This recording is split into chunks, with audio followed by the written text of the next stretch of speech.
Die familiealtaar, skriflesing. Vir wie wil hy dan kennis leer? En vir wie wil hy die openbaring verstaanbaar maak? Vir die wat die melk gespeen, wat van die moederborse weggeneem is?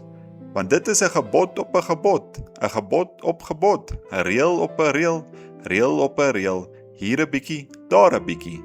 Ja, hy sal deur lippe wat hakkel en deur 'n vreemde tong met hierdie volk spreek.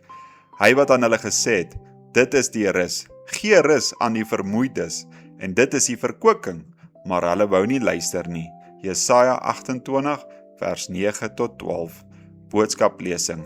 Nou, my adventiste broer, ek wil jou iets vra. Dit is presies reg, die Sabbat. Dit is 'n bietjie van 'n vreemde woord. Die Sabbat is eintlik 'n Hebreëse woord wat beteken rus. Rus, dit is 'n rusdag, 'n Sabbatdag. Jy hou op werk ensovoorts. God het sy werk voltooi en hy het nooit weer teruggekom daarna nie. Hebreërs 4 praat daarvan, want God het op die Sabbatdag gerus. Hy het op 'n sekere plek, 'n ander tyd in Dawid gesê, vandag, na so 'n lang tyd, as julle sy stem hoor, verhard nie julle harte nie. As Jesus dan vir hulle 'n ander Sabbatdag gegee het, sou hy daarna daarvan gepraat het. Maar daar bly 'n Sabbatrus oor vir die volk van God, wat in sy rus ingegaan het van ons werke opgehou soos God van syne. Wanneer gaan ons in sy rus in? Nou, julle met die potlode, blaai saam met my na Jesaja 28, 8 tot 12. Hier kry julle dit, gebod op gebod, reël op reël, hier 'n bietjie en daar 'n bietjie. Hou vas aan wat goed is. Want deur hakkelende lippe en deur ander tale sal ek met hierdie volk spreek.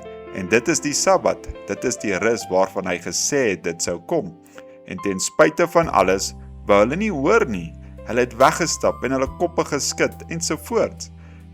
Hy het gesê dat die seël van die voltooiing van verlossing was, Luther, regverdigmaking, Wesley, heiligmaking, maar wanneer die Sabbat kom, die ware rusdag, sou dit wees wanneer deur hakkelende lippe en ander tale sal ek met hierdie volk spreek, en dit is die voltooide werk. Halleluja, dit is die seël, dit is die Sabbat.